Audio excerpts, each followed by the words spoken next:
pense que quand on lit les lettres de Paul, c'est vraiment important de considérer que Paul est un pédagogue. Hein? Il veut nous amener à quelque part. C'est toujours... moi, j'en reviens pas. On est dans le livre présentement à l'Église, le livre de Romains depuis 2 ans. Et puis, on est rendu à Romains 13, je sais. Et puis, j'essaie d'accélérer le pas un peu.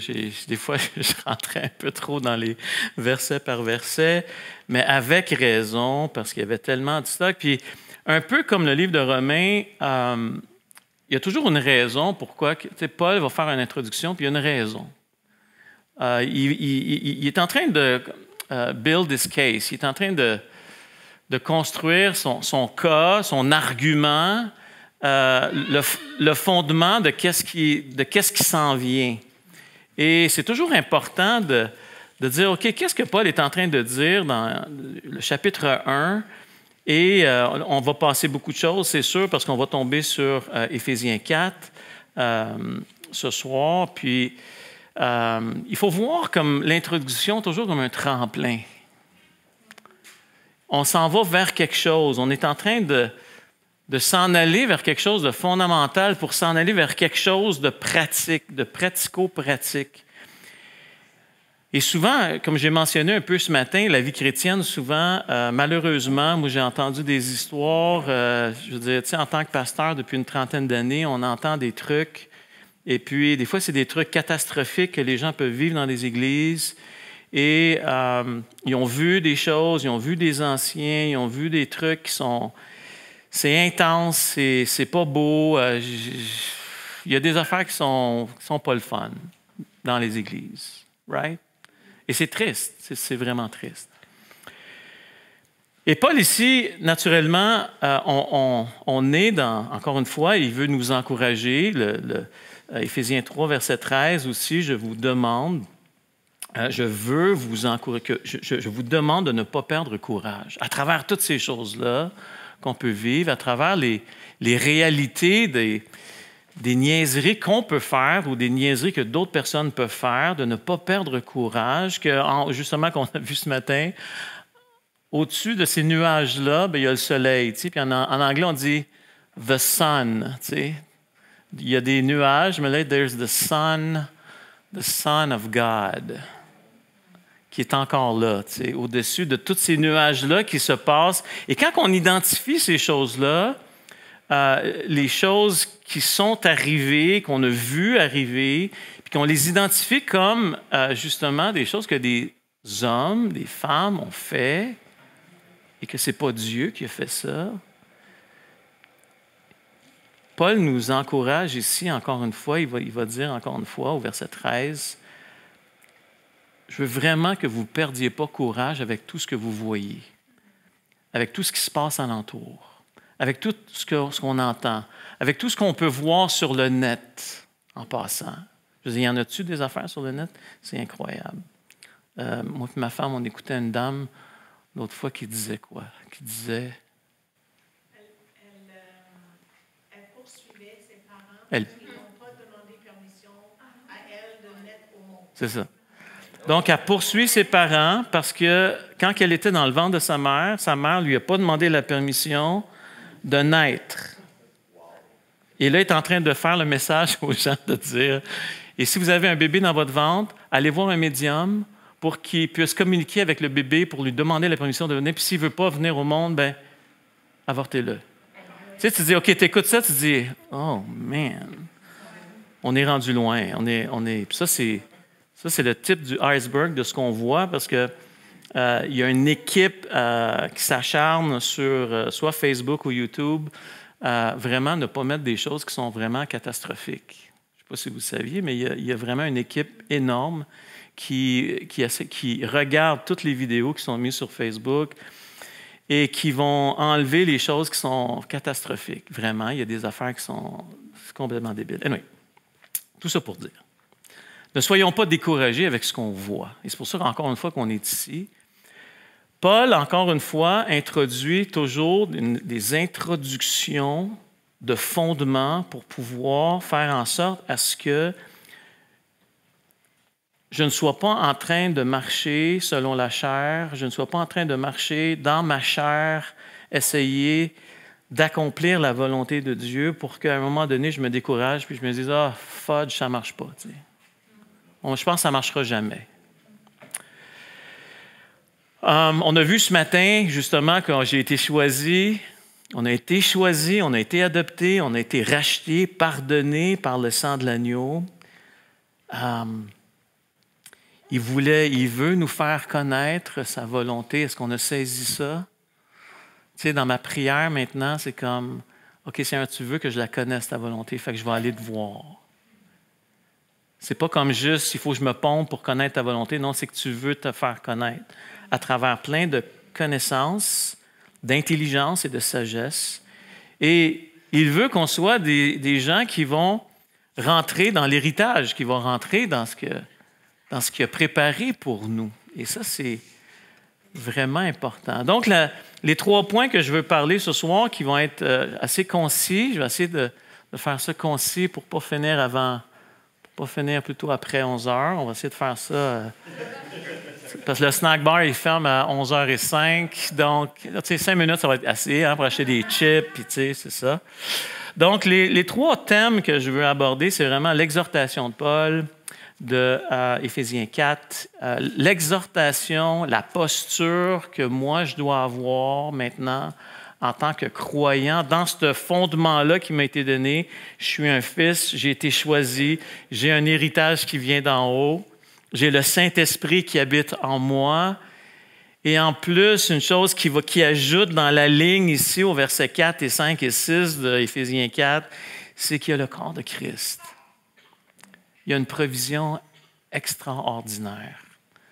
Donc, les 3 thèmes que je veux parler, c'est vraiment l'exhortation de Paul, la posture, et troisièmement, je veux parler de l'effort. Il y a un effort pour conserver cette unité-là. Ce n'est pas vrai que l'unité va se produire de n'importe quelle façon. Ce n'est pas vrai. Et c'est ça qu'on va aborder demain d'une façon plus précise. Qu'est-ce qui vient défaire l'unité dans nos vies? Qu'est-ce qui vient défaire l'unité entre nous et Dieu? Qu'est-ce qui vient défaire l'unité entre ma femme et moi? Quand que je traite pas, qu'est-ce qui arrive? Et c'est ça qu'on va voir demain matin. Donc, on va lire le texte ensemble. Et le texte va comme suit. Je vais lire jusqu'au verset 6, sous les implorations de ma femme. Moi, je voulais jusqu'à 4, mais ça me dit non, Claude, ça va jusqu'à 6. OK, parfait, on va aller jusqu'à 6. Vous savez, vous voyez comment je suis tellement soumis. Oui, c'est ça. Oui, je sais. On va parler de la soumission demain, M. Bertrand. Inquiétez-vous pas. Donc, de la bonne façon, j'espère. Je vous exhorte donc. Encore une fois, ici, le donc, c'est un mot fantastique. Vous savez à quoi il fait référence? Exact. Donc, tout ce qui était avant. Je vous encourage, je vous exhorte donc. Encore une fois, en considérant, je suis tannant avec ça, en considérant qu'est-ce qu'on vient d'entendre dans Éphésiens 1, et si vous lisez 2, 3, vous allez voir des merveilles pour pouvoir bien comprendre qu'est-ce que Paul est en train de... Donc, je vous exhorte, moi, le prisonnier dans le Seigneur. Est-ce qu'il est dans une tour d'ivoire, notre cher ami Paul? Ça va pas bien à shop. Right? Moi, c'est comme ça va pas bien, il y a des nuages. J'ai de la misère à voir le soleil, j'ai de la misère à voir le Fils peut-être. Mais je vous exhorte donc, considérant que j'ai été adopté, considérant que Dieu a un plan qui m'a choisi avant la fondation, considérant que j'ai un héritage, considérant que mes fautes sont pardonnées. Je vous exhorte donc, ma joie ne vient pas de ma situation d'être dans une prison, mais ma joie vient du fait que Christ a tout accompli et que je vis littéralement dans une christologie, la préincarnation, l'incarnation et la glorification de Christ. Préincarnation avant même la fondation du monde. Christ incarné dans ce bébé qui est né dans une étable, humblement, et la glorification où Jésus-Christ est assis présentement avec le Père. Donc,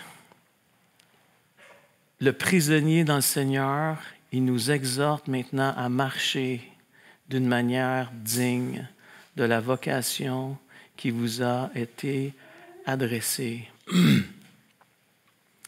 En toute humilité et douceur, avec patience, vous supportant les uns les autres, avec charité, vous efforçant de conserver l'unité de l'esprit par le lien de la paix.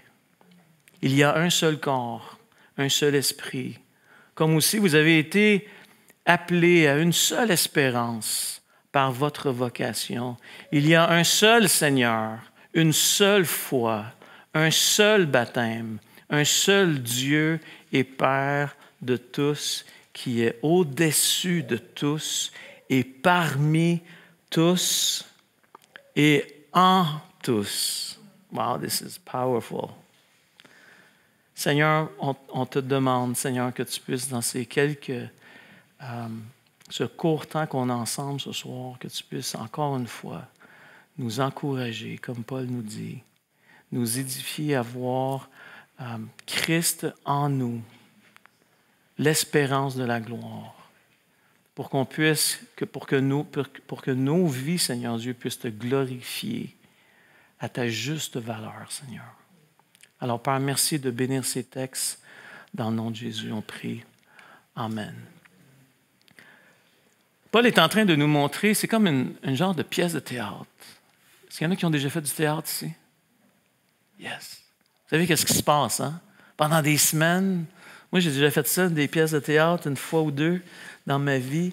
Pendant des semaines de temps, on pratique, on récite, on prend les textes, on les mémorise, on est nerveux, on essaye les costumes, on est sûr que ça fonctionne, on a une dynamique avec l'équipe, et puis on pratique, on pratique, on pratique, on pratique, on pratique, on pratique. Il y a une phrase en anglais qui dit « Fake it till you believe it ». C'est pas bon, ça. Mais en quelque part, ça ressemble un peu à ça. Je me souviens, quand je me suis converti, mon pasteur disait tout le temps « Il faut que tu marches par la foi ». Puis la foi, puis là, je dis, c'est quoi la foi? Bien, la foi, c'est de faire confiance à quelque chose que tu ne vois pas, puis c'est pas là encore, mais ça s'en vient. Puis là, je dis, bon, mais c'est pas vrai, tu sais. Puis là, il dit, non, Claude, il faut que tu fasses confiance à quelque chose que tu ne vois pas le restant de ta vie. Et ta foi n'est pas basée sur rien. Ta foi n'est pas basée sur tes feelings, ta foi n'est pas basée sur les événements, ta foi est basée sur Christ. C'est lui qui est la substance. Et quand on parle de Christologie, là, je me promène un peu, mais quand on parle de Christologie, on parle de la parole de Dieu, on parle des Écritures, le Logos, Jésus-Christ fait chair, qui est la parole. Et quand on entend cette parole éternelle, il se passe quelque chose dans nos vies. Donc, c'est comme une pièce de théâtre où ce qu'on pratique, puis là, on est derrière les rideaux, et là, on est nerveux, man. Il y en a qui vomissent. Moi, avant que je vienne ici, souvent, ma femme est témoin. Les dimanches matins, quand elle vient dans mon bureau, puis je vais pratiquer, puis là, elle me regarde, puis comment ça va? J'ai dit tout le temps, ah, ça va pas bien. J'ai des motons. Puis là, je ne sais pas qu'est-ce qu'il veut dire, Paul, par ça. J'ai de la misère. Tu sais, j'ai étudié pendant des heures cette affaire-là, puis là, c'est quoi qu'il veut dire par tout ça? Comment ça s'embranche. Je sais que c'est intelligent. Je ne peux pas juste dire n'importe quoi. Il faut qu'il y a une logique là-dedans. Qu'est-ce que Paul est en train de dire? Tu sais, puis là, j'ai mal au ventre. Puis là, c'est comme une pièce de théâtre. On a un plan devant nous. On a une pièce à démontrer au public. Et là, c'est comme si l'apôtre Paul, dans ce texte-là, je vous exhorte donc à marcher comme de manière digne de la vocation qui vous est. C'est comme si Paul il dit, OK, go! On ouvre les rideaux! Là, tu es comme, non! Ça ne tente pas. Mais tu as pratiqué, man. Le Seigneur est fidèle. Le texte, il est là, le texte, il est solide. C'est une bonne pièce de théâtre. En passant, les illustrations qu'on donne, les exemples qu'on donne, c'est jamais parfait. Hein? Vous allez dire, « Hey, Claude, c'est pas une pièce de théâtre qu'on joue, effectivement. Qu'est-ce que je veux illustrer aujourd'hui? C'est simplement l'idée que là, Paul est en train de dire, « OK, voici. » Puis le mot ici, c'est vraiment intéressant, le mot « je vous exhorte ». Vous savez tous ici que le mot « exhortation », ça veut dire quelque chose de précis. C'est pas en train de dire je t'exhorte à marcher avec le Seigneur. Je t'exhorte à te repentir. Non, c'est pas ça du tout que ça dit ici. Le mot grec ici, c'est vraiment un mot qui veut dire quoi? Oui, encourager, c'est un beau mot, effectivement. Ça veut dire, dans le fond, encourager, ça veut dire je vais marcher avec toi, à côté de toi. Ça veut dire que moi, je suis en prison, mais là, je veux t'exhorter, ça vaut la peine. Ça va pas bien, mon affaire, mais ça vaut la peine de chercher l'unité dans le corps de Christ. C'est comme si Paul est en train de dire, « Hey, t'es marié? T'es avec ta femme? T'es avec ton mari? » C'est comme si Paul nous dit, « Go, dis-y, je peux-tu t'aider? » C'est ça que Paul est en train de dire. Paul, il dit, je fais pas juste vous dire de « Ah ouais, fais ça, puis ah ouais, man, puis ah ouais, l'Église, il faut que ça bouge dans la cabane. » Non. Il faut que la vaisselle soit faite quand je reviens à soir pour souper. Tu sais, le genre de dictateur, dominateur. En passant, c'est vraiment important de comprendre que cette idée-là de domination, ça fait partie de la chute. Et Christ nous a enlevés de cette domination-là pour nous amener dans un esprit de service. Et c'est pour ça que Paul, ici, il n'est pas là dans sa tour d'ivoire en train de regarder en bas et de dire « Fais ça ». Il est en train de dire « Je suis en train de marcher dans ma prison avec vous autres là-dedans ». Et c'est ça que Paul il dit exactement la même chose dans Romains 12. Ils viennent de parler de la justification par la foi. Ils viennent de parler de plein de principes fondamentaux, incroyables. Puis là, il arrive à Romains 12, puis il dit « Ah, je vous exhorte, je vous supplie, par les compassions de Dieu, à marcher, à présenter vos corps, comme j'ai parlé ce matin, et à être disponible au renouvellement de l'intelligence. » Donc, Paul, ici, il va dire quoi? « Je vous exhorte donc, moi, le prisonnier dans le Seigneur, à marcher d'une manière digne. » Et qu'est-ce que ça veut dire, ça, d'une manière digne? Ça veut dire quoi en français, ça? Manière digne, ici, dans Philippiens 1, verset 27, il dit pas mal la même chose. Il va dire « Seulement, conduisez-vous d'une manière digne de l'Évangile. » Et ici, c'est vraiment intéressant parce que tout le monde ici a un passeport canadien. Hein, on a tous... Oh, ma femme, elle n'a pas de passeport canadien encore. Vous savez, dans un pays, on doit se comporter digne de notre pays. Et donc, ça veut dire qu'on a des privilèges, on a des responsabilités, on a des droits, on a des libertés. Et je ne peux pas faire n'importe quoi, même si je suis citoyen du Canada, je ne peux pas faire ce que je veux quand que je veux. Et c'est exactement le thème ici, le terme que Paul est en train d'utiliser. Je vous exhorte, moi donc, dans le prisonnier dans le Seigneur, à marcher d'une manière digne. On ne fait pas n'importe quoi, n'importe comment. Dieu a une façon de fonctionner dans le cadre de cette cité céleste dans laquelle on fait, encore une fois, Philippiens 1, verset 27, « Seulement conduisez-vous d'une manière digne de quoi? Une manière digne de l'Évangile. » Cet Évangile qui concerne Christ, qui a été produit par Dieu, qui a été prophétisé dans l'Ancien Testament et qu'on a entendu un jour, et par le Saint-Esprit qui nous a attirés à lui, on a dit « Yes, Je veux croire en toi. Donc, dans ce Canada, on a ces privilèges. Donc, privilèges, on a un système de santé au Canada, on a nos responsabilités qu'on doit payer des taxes, right?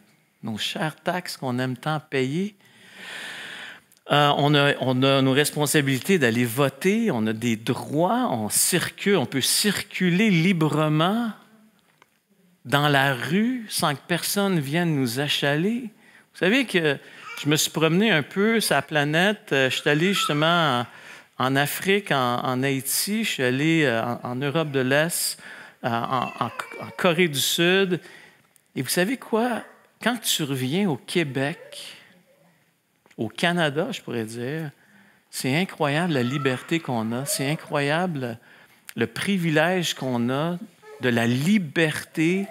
Combien de fois qu'on se faisait arrêter pour absolument rien par des polices, que ce soit en Europe de l'Est surtout, ça c'était dans le temps que le rideau de fer avait tombé et que la Russie avait tombé à ce moment-là. Puis, on se promenait, puis on se faisait toujours arrêter par la police, puis la police pouvait faire ce qu'elle voulait avec toi. Elle t'arrête, elle ouvre ton auto, elle ouvre tes bagages. Si elle décide de t'amener au poste, elle t'amène au poste. Et là, rendu au poste, qu'est-ce qui arrive? Ils te demandent de l'argent. Puis si tu ne leur donnes pas de l'argent, tu restes au poste. Puis si tu n'as pas des connaissances, tu restes au poste. Puis dans plusieurs endroits à travers le monde, je vous dirais que c'est comme ça. On est vraiment privilégiés au Canada. Donc, Paul, ici, il utilise des termes vraiment officiels de marcher digne de la vocation qui vous a été adressée. Et voici à quoi, dans Romains 12, à quoi ça devrait ressembler. C'est comme si Paul est en train de dire, il nous amène à nous montrer dans plusieurs endroits, dans Romains 12, entre autres, de 9 à 21, dans la marche avec Dieu, à quoi c'est supposé de ressembler ça, un croyant? À quoi c'est supposé de ressembler ça, la marche avec Dieu? Puis, au verset 21, je vais juste vous résumer ça. Vous allez voir le verset. « Ne te laisse pas vaincre par le mal, mais surmonte le mal par le bien. » Je veux dire, comment je peux marcher d'une manière digne? OK, j'ai quelque chose de mal qui m'a été fait, et là, les Écritures me disent, tu sais, vous allez voir dans Romains 12, 9 à 21, « Aime ton ennemi. » Tu sais, puis il y a tout ce genre de présentation-là, mais surmonte le mal par le bien. OK, Seigneur, il y a quelque chose ici que je veux marcher dans ta volonté, mais encore une fois, le texte biblique m'amène toujours à une incapacité. Je ne suis pas capable de faire ça, moi, aimer mon ennemi. Y en a-tu ici qui est capable de faire ça? Moi, je ne suis pas capable de faire ça. Je ne suis pas capable de surmonter le mal par le bien. Je veux me défendre, je veux me protéger, je veux... Hey, tu ne me feras pas ça. Puis, tu sais, je vais... Hey, wow! Tu sais. Puis là, c'est comme si Dieu me parle clairement dans Romains 12, et après ça, tu as Romains 13 qui arrive. C'est laisse Dieu la vengeance. Et il y a des choses dans nos vies où ce que Dieu, on a vraiment besoin beaucoup de sagesse, de comment qu'on tricote à travers, quand est-ce qu'on se défend puis quand est-ce qu'on ne se défend pas. S'il y a quelqu'un qui rentre chez nous à 3 heures du matin, sans me le dire, ses jambes, ils vont avoir mal. Tu ne rentres pas chez nous. Essayer de venir faire mal à mes enfants, à ma femme, ou ma job, c'est de protéger ma famille, right? Donc, il y a ça, puis il y a un frère ou quelqu'un qui me fait du mal, puis là, il y a, entre ces deux pôles-là, il y a, OK, j'ai une sagesse à avoir là-dedans. Là. Tu sais, mon boss qui fait des... Je ne sais pas. Tu sais, il parle... Vous savez, vous avez une idée de ce que je suis en train de dire. Mais l'apôtre Paul est en train... À quoi ça ressemble un croyant qui marche avec Dieu? Il ne cherche pas sa propre vengeance. Il cherche, dans la sagesse de Dieu, à surmonter le mal par le bien. Alors, Paul, c'est son exhortation. Paul, c'est qu'est-ce qu'il aimerait voir. Paul, il est en train de nous dire... Je veux marcher avec vous autres. Je comprends que ce n'est pas facile. Je comprends que c'est même... Encore une fois, je dis ça souvent dans mes messages, que la vie chrétienne, c'est impossible à vivre. Je vais rester là-dessus peut-être une petite seconde. La vie chrétienne, c'est impossible à vivre. Paul, il va dire, n'ayez pas trop une haute opinion de vous-même. C'est comme, pensez pas que vous êtes capable de manifester cet amour qui vient de Dieu. T'sais, ne pensons pas qu'on est capable de... Je veux dire, la posture que Paul nous parle ici au verset 2, puis ça c'est le deuxième point, l'humilité. C'est comme l'humilité. L'humilité de quoi? C'est quoi être humble? C'est quoi qui veut dire être humble? T'sais? Il veut que je marche d'une manière digne. OK, qu'est-ce qui fait que je vais pouvoir marcher avec ma femme dans l'humilité? Puis d'être un homme, puis de marcher digne devant ma femme, de marcher digne devant mon mari. Psaume 103, verset 14, ça va dire, car il sait de quoi nous sommes formés. Il se souvient que nous sommes de poussière. Il se rappelle de ça. Puis quand je prends cette posture d'humilité, où est-ce que, OK, attends une minute. Moi, si je suis ici, là, c'est par la grâce. Je ne mérite pas d'être là. Ma femme ne mérite pas d'être là. Alors moi, si je ne mérite pas d'être là avec Dieu, ça veut dire que je veux, un peu comme je vous ai conté vendredi soir, c'est comme si Dieu ouvre ta tête, puis là, il dit, comment je te traite, toi? Comment je te traite, toi? Et là, tu réalises que tu n'es pas grand-chose, puis que Dieu a donné la prunelle de ses yeux qui s'appelle Jésus-Christ, qui est venu mourir sur une croix pour nos vies, pour qu'on puisse avoir cette communion intime avec notre Père.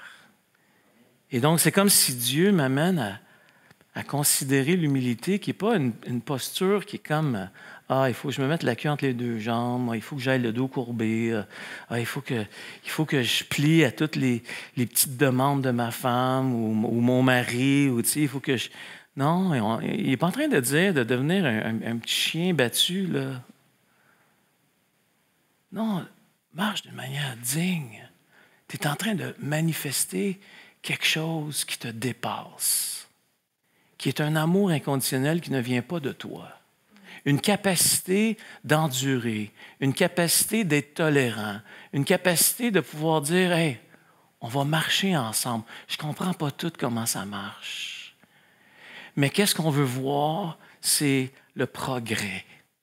Qu'est-ce qu'on veut voir? Comme Paul, il va dire, je pense que dans 2 Timothée 3, 15, quelque chose comme ça, je veux juste une chose, je veux juste que tes progrès soient évidents de tous. Je ne cherche pas nécessairement on n'est pas parfait ici dans ce monde, on est parfait en Christ. On est sans tache en Christ. Mais on peut-tu juste se dire, hey, on est en train de grandir ensemble? On peut-tu se donner un break? Je peux-tu t'aider?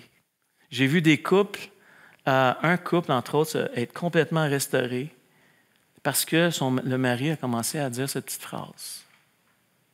Je peux-tu t'aider? Ah, calme-moi pas, là. Je peux-tu t'aider? Ah.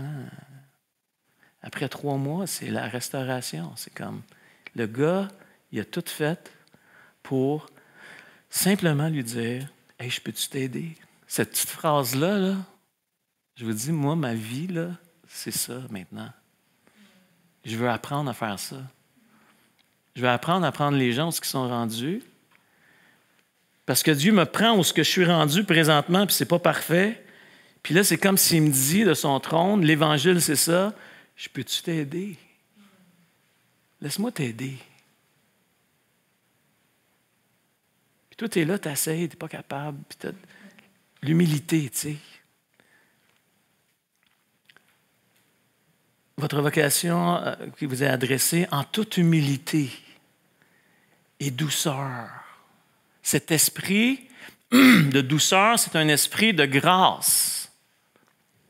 C'est un esprit de Psaume 46, verset 11, où ce qu'à la place de dire ben, fais ça, puis fais ça, c'est comme si arrête-toi et sache que je suis Dieu. Puis si vous lisez Psaume 46, c'est tellement édifiant. Il domine sur toute chose, les nations. Arrête-toi. Panique pas. C'est comme avec douceur. C'est ça que le mot douceur ici veut dire. Ça veut dire vraiment un produit, le produit de la grâce. Donc, le charisme. Le charisme, c'est charis, qui est le mot grâce, et le mot ma, c'est le résultat. Donc, dans la grâce qu'on connaît, il y a un résultat. Et ce résultat, ça peut être une parole en saison. Ça peut être un encouragement. Ça peut être, je sais que ça ne va pas bien, là, mais Dieu, c'est un Dieu, comme on a vu dans Éphésiens 1, c'est le Dieu de rédemption.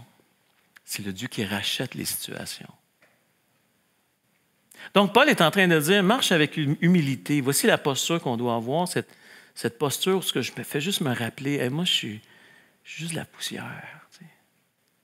Si je pense que je suis mieux que ma femme, ben, moi puis ma femme égale poussière. On est toutes les deux de la poussière. Fait que j'ai pas besoin d'être au-dessus, en dessous. J'ai pas besoin d'être, tu sais, comme à regarder. Non, c'est comme la parole me dit clairement, poussière.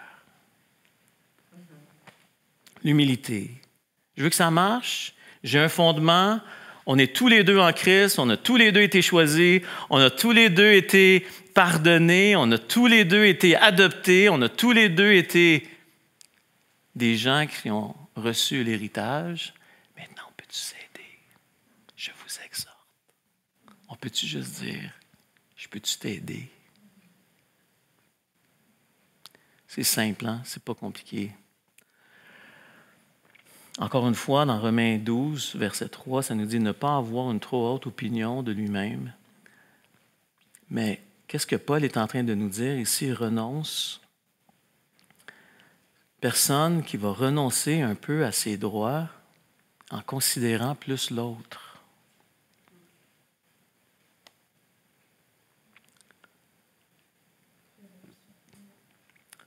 Vous savez, on peut faire du mille là-dessus là, parce que c'est quelque chose qui me... Romains 15, verset 1, « Nous qui sommes forts, nous devons supporter. » On peut dire les faiblesses. Hey, si on connaît quelqu'un dans ses faiblesses, c'est bien notre femme ou c'est bien notre mari. Si ma femme rit comme ça, c'est parce qu'elle sait que j'ai raison. De renoncer à ses droits en considérant l'autre. Avant de vous coucher ce soir, prenez le livre de Philippiens, lisez attentivement Philippiens 2, qui nous parle justement de ce Dieu qui a fait en sorte que son Fils, oh my gosh, il est déjà 9 heures. Excusez-moi de... Non, je ne m'excuse pas. Oui, j'ai dit 11 heures. Non, je vais finir. 9 heures. Mais le point que je vais amener, c'est ça. J'ai commencé un peu avec ça vendredi soir, où ce que Dieu, avec mon fils, c'était comme si, comment je te traite, OK, tu me traites comme ça, parfait, tu as donné ta vie. Et Jésus-Christ a renoncé à lui-même. My goodness. Il a renoncé à ses droits de roi des rois, de seigneur des seigneurs. Il a renoncé à ce qu'il était pour me montrer quelque chose d'autre. Non, mais c'est pas beau, ça. C'est pas ça qu'on veut apprendre à faire, à place d'être d'être les meilleurs chrétiens au monde, puis à la place de... Mais de juste comprendre ça, de prendre le temps de s'arrêter, puis de dire, OK, je veux juste apprendre à être humble, et je veux juste apprendre à avoir cette douceur et cette patience en vous supportant les uns les autres. Comment je peux supporter les uns les autres? Je me retire de mes droits de dire quelque chose pour donner ma vie pour l'autre. Je ferme ma bouche quand ça ne fait pas mon affaire. Et puis, je vais en prière, puis je demande au Seigneur, aide-moi. Je veux dire, vous dites, Claude, c'est peut-être pas pratique ton affaire. Au contraire, c'est la réalité de nos faiblesses. Moi, ma femme n'est pas capable de m'aimer comme Christ. Et moi, je ne suis pas capable de l'aimer. Fait que là, c'est comme Dieu, il faut que tu nous viennes en aide pour nous donner cette capacité. Et c'est ça que Dieu fait. Avec patience, le troisième mot ici, ou le quatrième mot, supportez-vous donc les uns les autres. Avec patience, une retenue d'agir. Pensez-vous pas que Jésus, dans ses 33 ans d'existence, il n'a pas été patient avec nous? Il y avait un plan au-dessus de ce qu'il avait prévu avant la fondation du monde. Et là, il est en train d'exécuter ce plan-là. Et là, il a usé de quoi? De sagesse et de patience. Il connaissait le plan de son Père. Et il a usé de patience envers les gens alentour de lui qui le flagellaient, qui mettaient les clous dans ses mains, les clous dans ses pieds, la couronne d'épines sur sa tête. Il a été plein de patience. Oh Seigneur, moi je ne suis pas capable d'être patient. J'ai de la misère d'être patient. Mais le Seigneur, lui, peut le faire pour nous. Dans Jacques 5, 7, des fois j'entends cette phrase-là, puis je me dis, jusqu'à quand que je vais être patient avec mon fils? Jusqu'à quand je vais être patient dans cette situation-là? Puis là, dans Jacques 5, verset 7, ça dit, soyez patients jusqu'à l'avènement du Seigneur Jésus-Christ, jusqu'à temps qu'il revienne. Puis là, tu es là. OK. Ouais, c'est ça finit pas, là. Je m'en sortirai pas.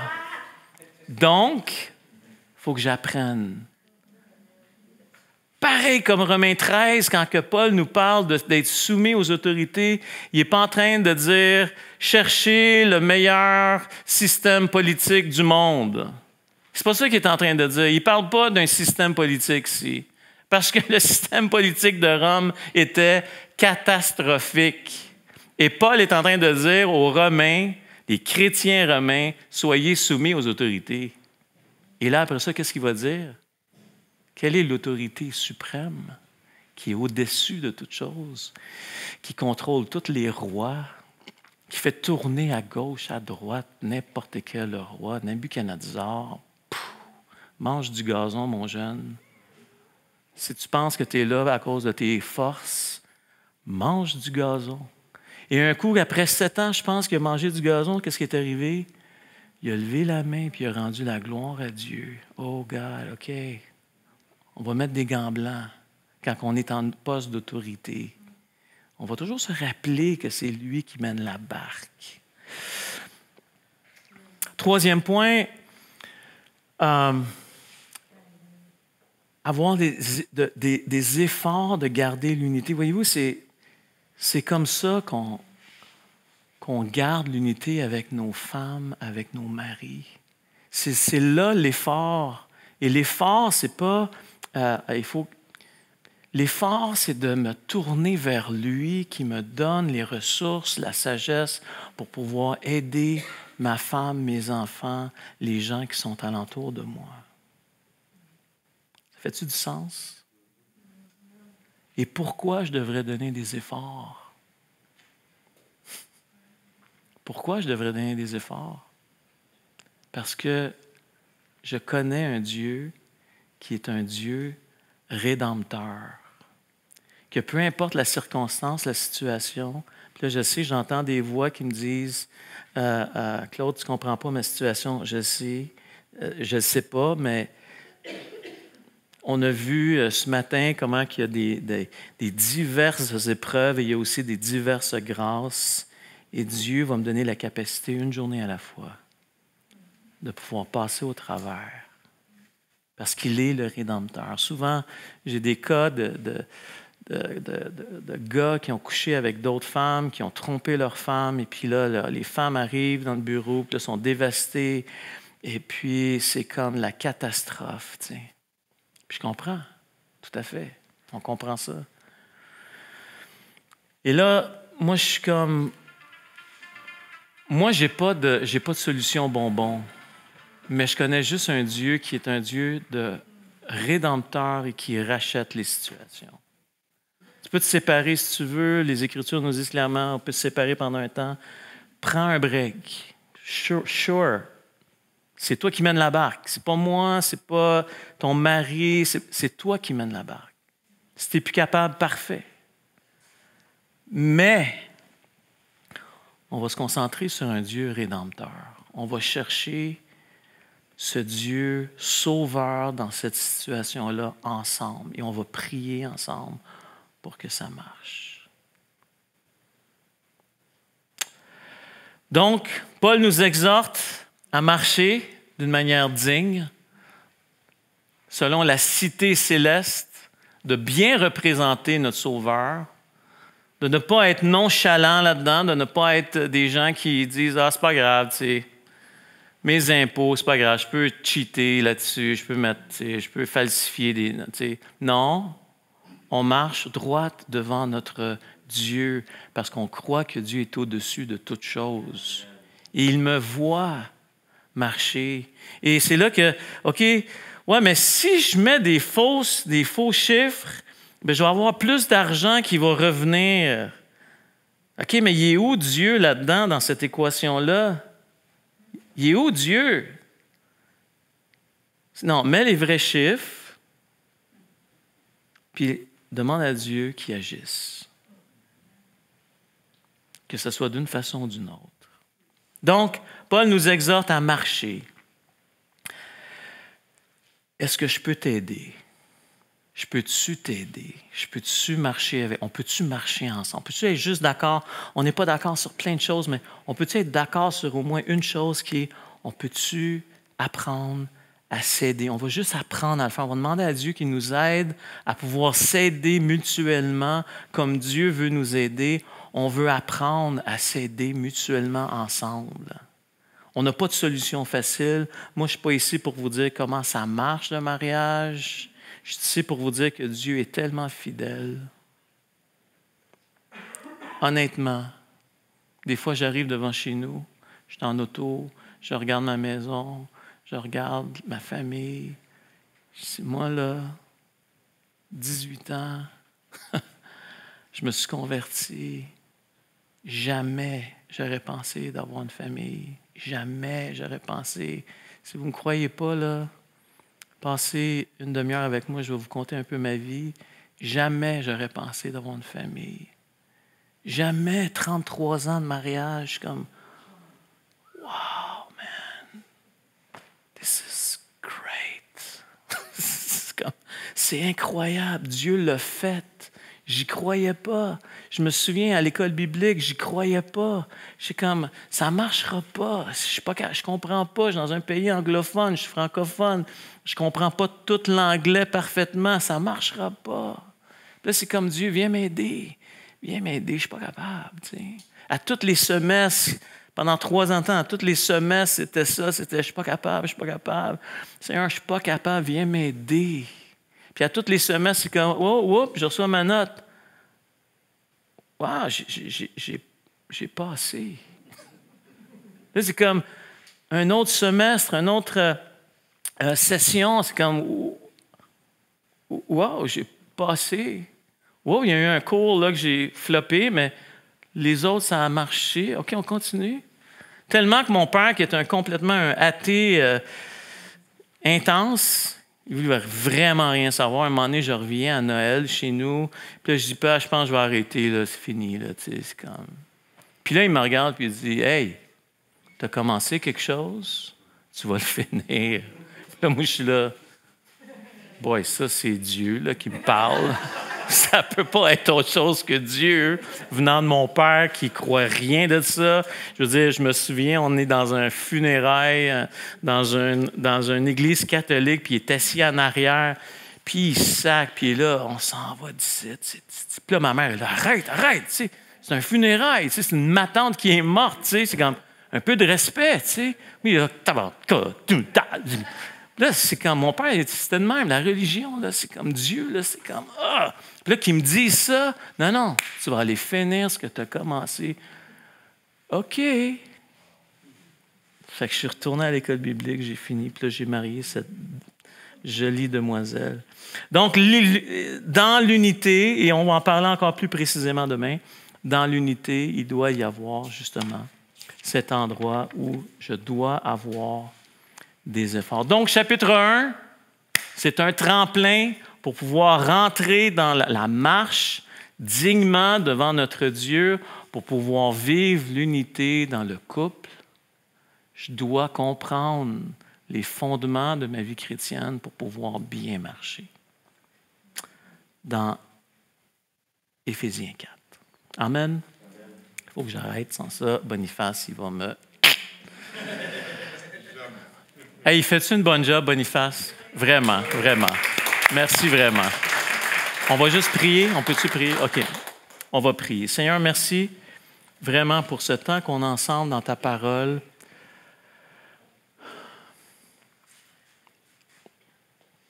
Pour ce temps qu'on a, Seigneur Dieu, de se rappeler que tu es notre Sauveur, que tu es celui qui veut nous aider.